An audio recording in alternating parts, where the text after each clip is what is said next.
1h28, boa tarde, sejam todos bem-vindos a mais uma edição do programa Gazeta Entrevista.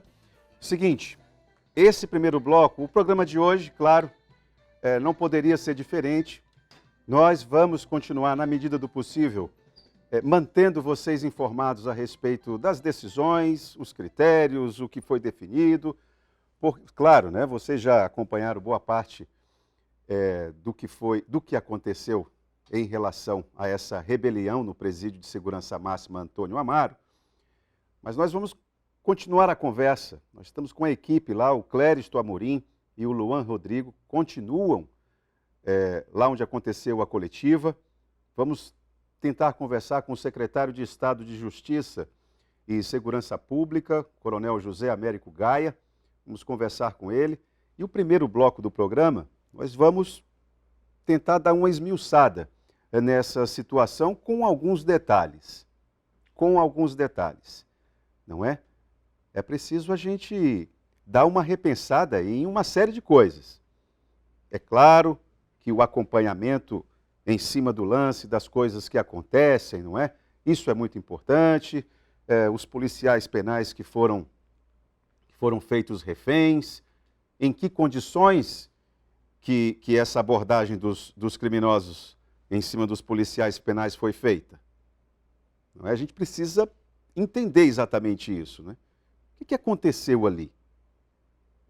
Houve algum erro de procedimento por parte dos policiais? Houve alguma outra situação que a gente não está atentando? Porque foi fundamental. A partir disto, tiveram acesso aos depósitos de armas e a partir daí, parceiro, como bem dizemos, o pau torou, né? E aí aconteceu isso. Do grupo de pessoas que estavam... Aconteceu o que já foi noticiado, né?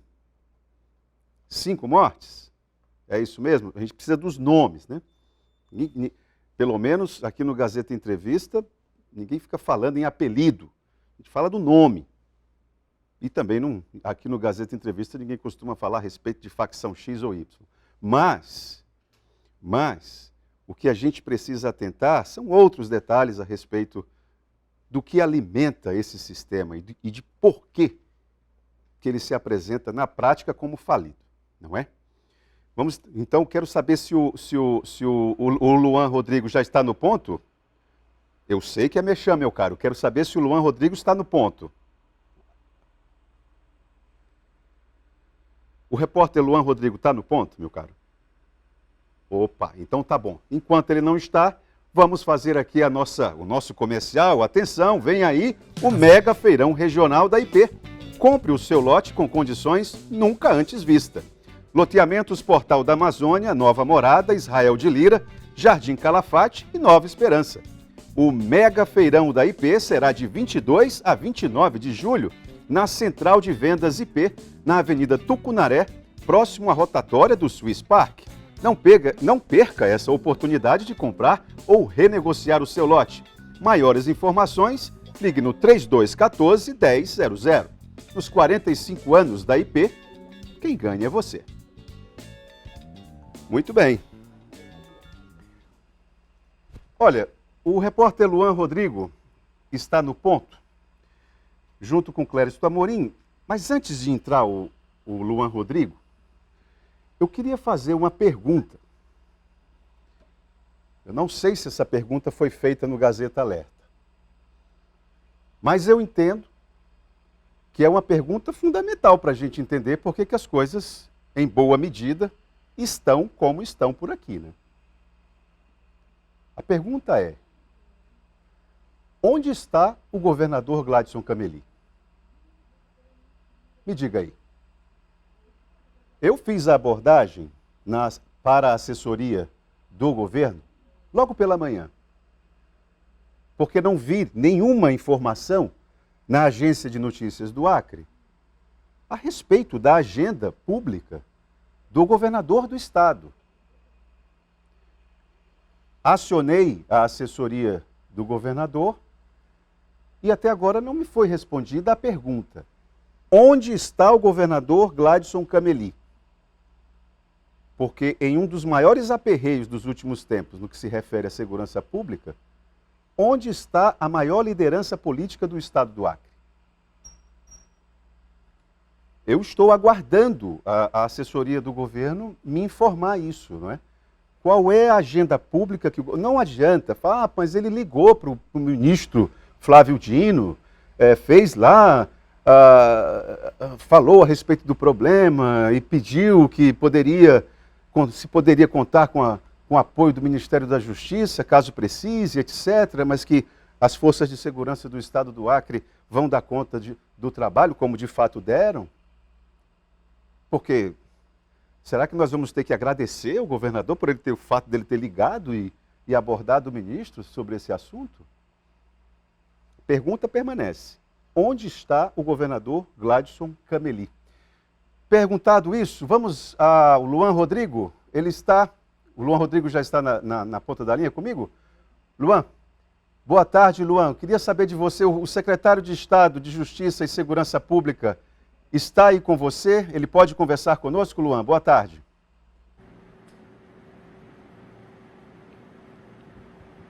Olá, Itaã Arruda, boa tarde. Boa tarde a você que está nos acompanhando no início desta tarde aqui no Gazeta Entrevista. Sim, Itaã, secretário de Segurança Pública do Estado, José Américo Gaia, já está aqui conosco à disposição dos questionamentos.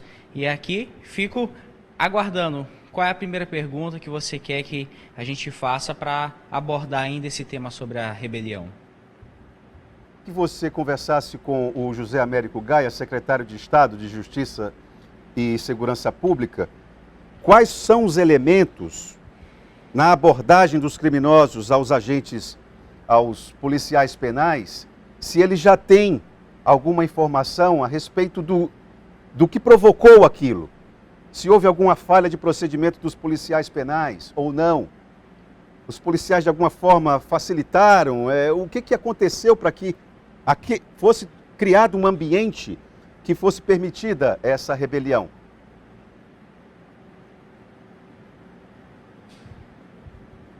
Secretário, a primeira pergunta é em relação a essa questão da relação entre os apenados e policiais penais.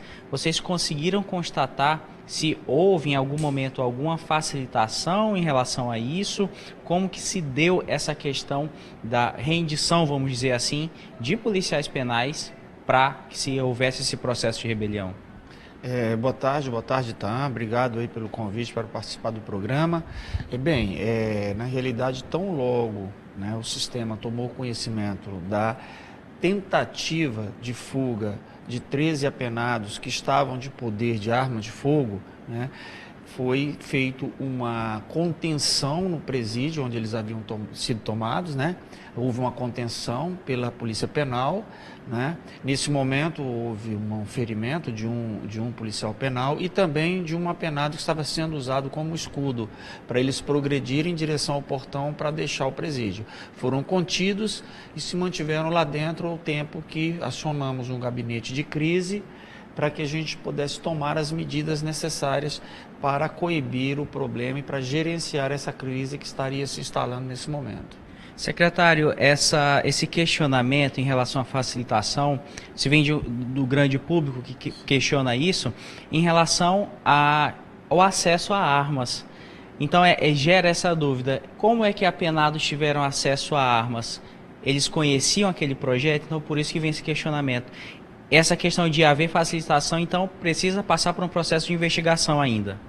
Exatamente. A questão deles terem tido acesso a armas é o objeto dessa fase finalística, que eu diria, da elucidação de toda a crise, que é exatamente feito pela Polícia Judiciária com o acompanhamento do Ministério Público. É levantar dados, levantar informações e procedimentos apuratórios para se chegar a conclusão de como se deu o acesso às armas feitas por esses presos, né? Então, oitivas serão feitas para a gente poder ter uma conclusão dessa ocorrência.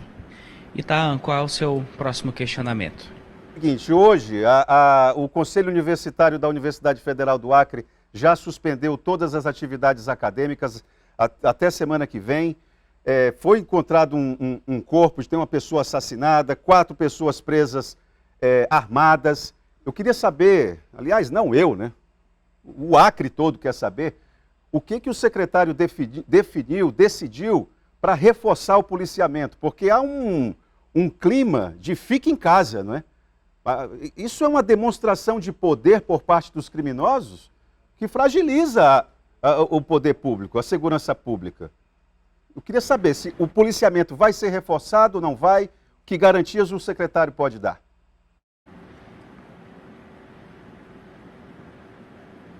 Secretário, tanto ontem quanto hoje uma série de coisas aconteceram, até mesmo no momento que nós estávamos aqui na entrevista coletiva, houve a situação que a equipe da PM afirmou sobre prisão de envolvidos com armas de fogo, houve também suspensão de atividades na UFAC e assim por diante. E ainda há pouco também houve o encontro de um adolescente, ele foi encontrado morto em uma área de mata, supostamente de guerra de organizações criminosas, uma morte provavelmente oriunda da guerra de organizações criminosas.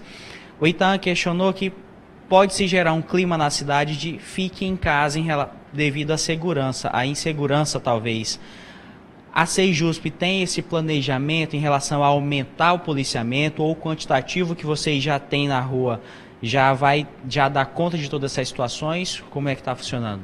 Exatamente. Para a gente aumentar a sensação de segurança, né, e dar segurança para a sociedade, está sendo intensificado o policiamento. O nosso trabalho de inteligência tem trabalhado diuturnamente para colher informações que subsidiem as ações policiais, tanto ostensiva quanto preventiva da Polícia Militar e também da Polícia Civil. Então, qualquer fato que ocorra na cidade, qualquer informação que venhamos a ter, nós trabalharemos exatamente para coibir esse tipo de ação, né? Se é um homicídio, ele vai ser investigado para saber se ele tem relação com o que aconteceu no presídio no dia de ontem, nessas últimas quase 24 horas aí de ação no presídio, para sabermos se tem relação, né? Então todas as informações elas serão trabalhadas e será destinado policiamento específico para cada informação que chega ao conhecimento do sistema.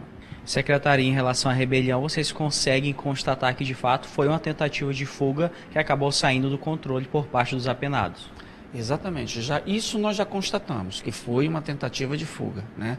Algumas imagens que nós conseguimos capturar demonstrou essa tentativa de fuga, usando um policial penal e um apenado como reféns, né? Para se protegerem, para tentar a fuga. Então isso foi coibido, né? E então eles ficaram homiziados lá, aguardando um momento oportuno para fazer a rendição, como fizeram, conforme haviam dito ontem que fariam hoje de manhã. E realmente hoje de manhã aconteceu o que estava sendo esperado, o que foi, para a gente, diria, uma solução para o problema que não se alastrou.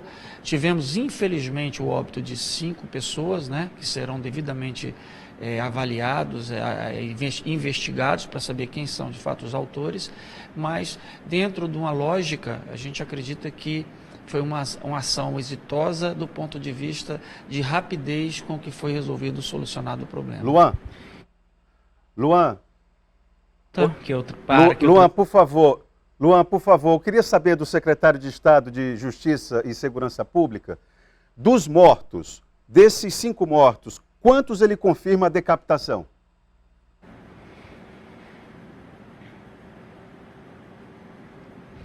Secretário, em relação aos mortos, vocês confirmam a decapitação? Se confirmam, quantos? Olha, nós só podemos confirmar o que chegou para a gente oficialmente, foram 5 óbitos, 5 pessoas mortas. E esses detalhes de como elas foram mortas, em que situação está o corpo, isso só após a análise pericial, né, da Polícia Técnica, da Polícia Civil. E, inclusive, então, os corpos já estavam sendo levados para o Instituto Médico Legal. 2 unidades do Rabecão foram empenhadas nesse transporte. Nós estávamos lá em frente ao presídio quando nós observamos os veículos chegando lá para fazer essa remoção dos corpos para a sede do IML. Luan, tem outro detalhe que eu gostaria, só para ambientar a cena. Eu queria saber dele se ele confirma a informação que a imprensa divulgou de que nas imediações do presídio Francisco de Oliveira Conde haviam faccionados ali, turmas que já preparadas para poder auxiliar nessa intenção de fuga. Não sei se o raciocínio dele deixou isso claro. Tinham pessoas ali escondidas na mata preparadas para poder auxiliar na fuga dos faccionados?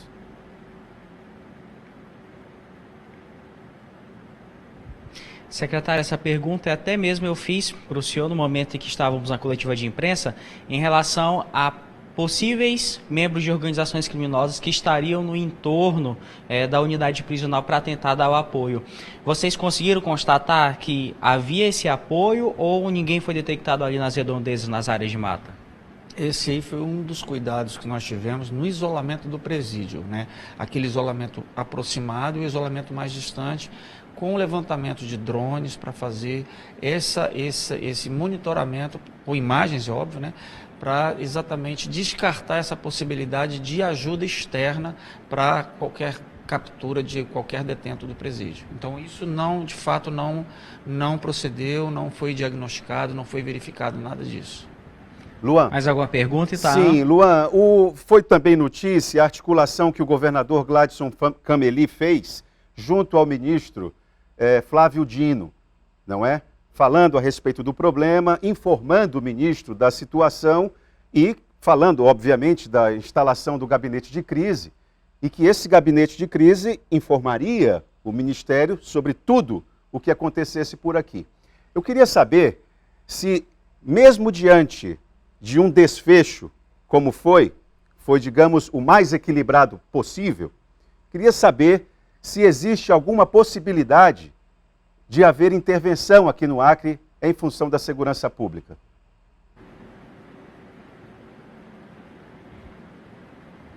Secretário, houve essa conversa por parte do governador Gladson Cameli com o ministro Flávio Dino em relação a essa questão da segurança.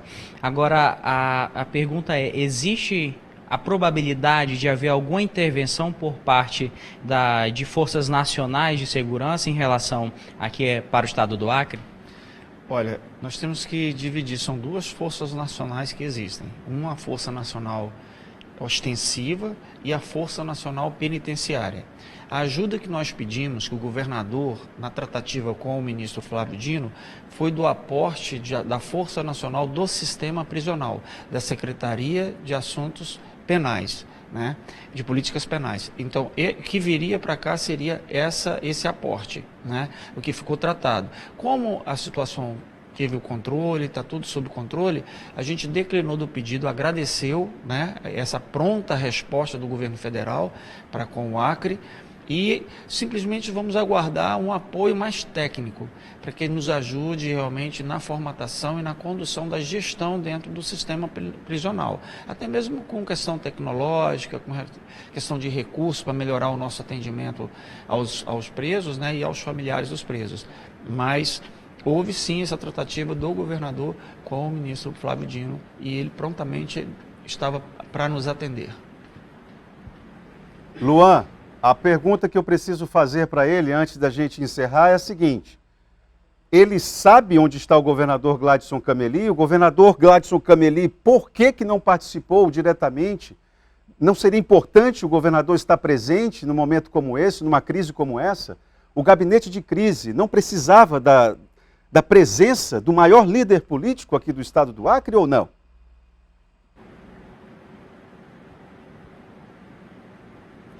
A pergunta do Itaã em relação ao governador Gladson Cameli. Vocês têm a informação de qual agenda ele estaria cumprindo e se vocês avaliam que era necessário que o governador, que é a maior autoridade de um estado, precisaria estar presente aqui para auxiliar nessa questão do gabinete de crise ou a equipe de segurança em si já tem todo esse planejamento para dar prosseguimento com as situações? Olha, com certeza, se o governador tivesse com uma agenda disponível, ele estaria presente aqui no gabinete, né? Mas por isso ele tem a substituta, tem a vice-governadora, pode fazer às vezes do governador quando necessário, o nosso presidente da Assembleia Legislativa, que também esteve nesse momento. Coincidentemente, eu também estava em Brasília, né? Eu estava numa agenda em Brasília do Pronace, né?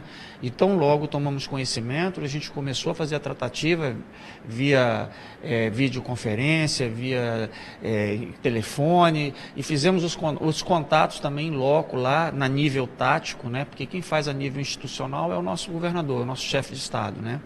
E todas essas tratativas elas foram feitas, foram bem desenhadas e foram atendidas, que é o mais importante, é que o Estado do Acre não está, eu diria assim, não sofre de deixar de receber um apoio do governo federal, que isso aí é importante, né? Dentro de uma possível situação de uma crise mais, eu diria assim, uma crise maior, a gente vai ter esse aporte sim do governo federal. Isso foi sinalizado pelo ministro. E é importante esse diálogo, essa interlocução, o governo com o ministro, até porque é a instância deles. Nós trabalhamos a nível técnico, secretário com secretário nacional, com secretário penitenciário. Mais algum questionamento, Itaã? Só a última pergunta mesmo, para eu fazer o intervalo, Luan. Eu queria saber do secretário, a partir desse episódio, foi o primeiro episódio, a primeira crise efetivamente de gravidade, com gravidade, que ele enfrenta à frente da Secretaria de Segurança Pública. Digamos que essa rebelião foi o batismo do secretário Gaia à frente da pasta. Queria saber com ele se deu para aprender alguma coisa, o que pode melhorar daqui para frente.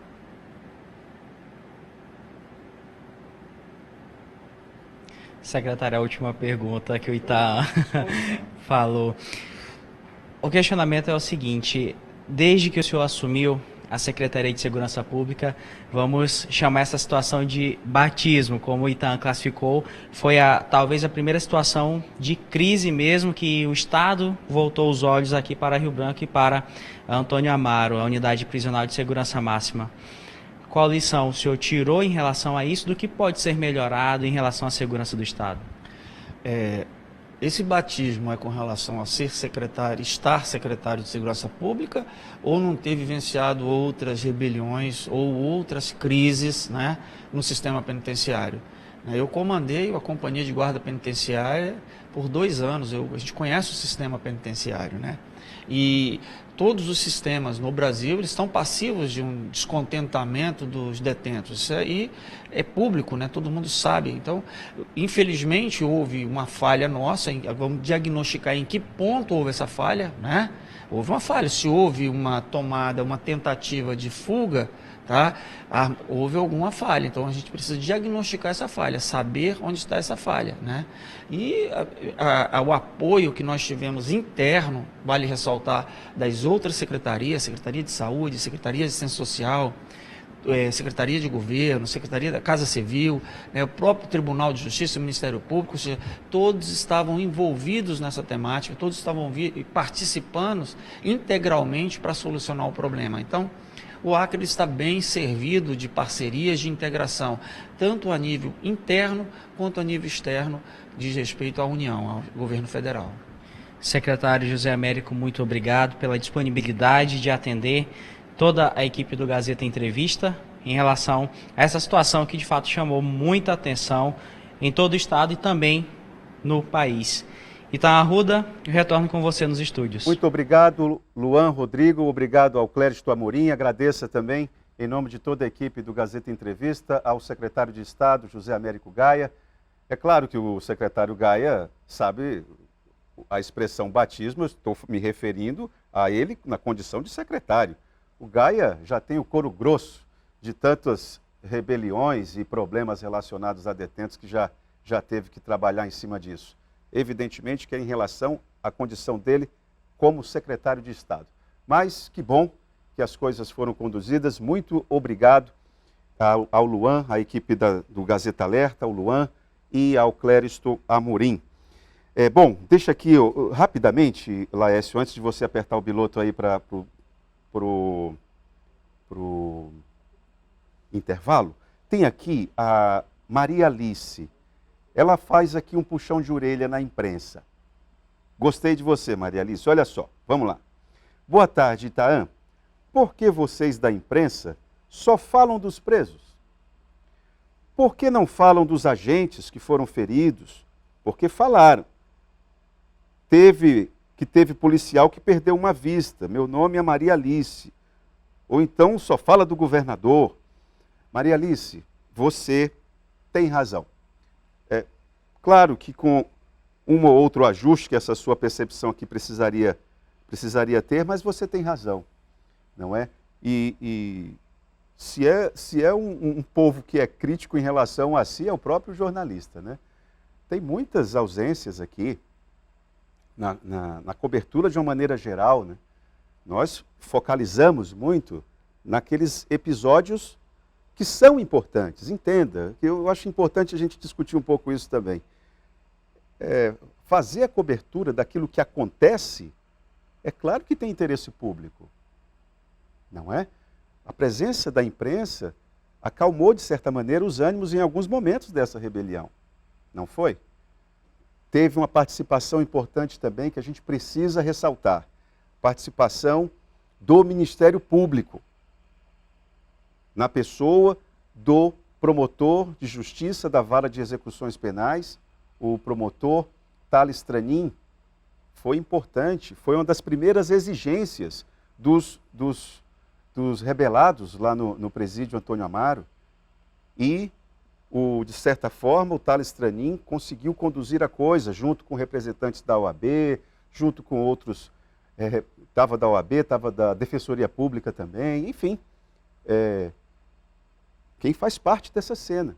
Agora tem outras ausências, viu, Maria Alice? Tem, por exemplo, familiares, a gente não conta as histórias que estão ali ao longo da estrada, mas porque é difícil, as equipes têm as suas limitações também, é difícil, não é fácil. Eu queria que vocês também percebessem as dificuldades das equipes que estão na rua. Ninguém aqui tem uma superprodução, então as equipes fazem, acredite no que eu estou lhe dizendo. Cada repórter que entra aqui e que dá esse conjunto de informações, saiba vocês, eu tenho certeza que cada um que faz isso se debruça naquilo que tem de melhor para dar. O que é de informação, eles colocam para vocês. Agora, aqui eu coloco um outro problema, viu, Maria Alice? Eu coloco um outro problema. Perguntei agora, ainda há pouco, que lições que a gente tira, não é? Em relação à comunicação, me parece que a gente precisa dar uma melhorada. Nesses momentos de aperreio, o fluxo de informação é importante. É óbvio, é evidente que o gabinete de crise não vai liberar uma informação que vá atrapalhar a condução do processo. Mas é preciso que a comunicação oficial tenha ciência de que informação nessa hora acalma o coração de uma mãe, acalma o coração de um pai, acalma o coração de uma filha, por exemplo. E outra, dá transparência ao processo. Então, o que não se viu, essas notas que foram divulgadas, por favor, teve nota que já se sabia que tinham 5 mortos lá dentro e a nota oficial omitia essa informação. Então não pode, tem que ser transparente, não é? Então, de tempos em tempos, sei lá, cada gabinete de crise tem a sua lógica, estabelece lá um critério de 6 em 6 horas, divulga um boletim, mas é preciso dar fluxo à informação. Eu acho que essa é uma lição que a gente precisa tirar. Não é? Essa é uma lição que a gente precisa tirar também. Eu posso fazer o intervalo agora, senhor Laércio? Vamos lá então, né? Vamos para o intervalo? Nessa câmera mesmo? Então, vamos para o intervalo. Daqui a pouco nós voltamos falando a respeito de CONAB, o trabalho consociado, associado, trabalho em parceria da CONAB com o INCRA. E quem vem conversar conosco é a Alessandra Ferraz, superintendente da CONAB no Acre.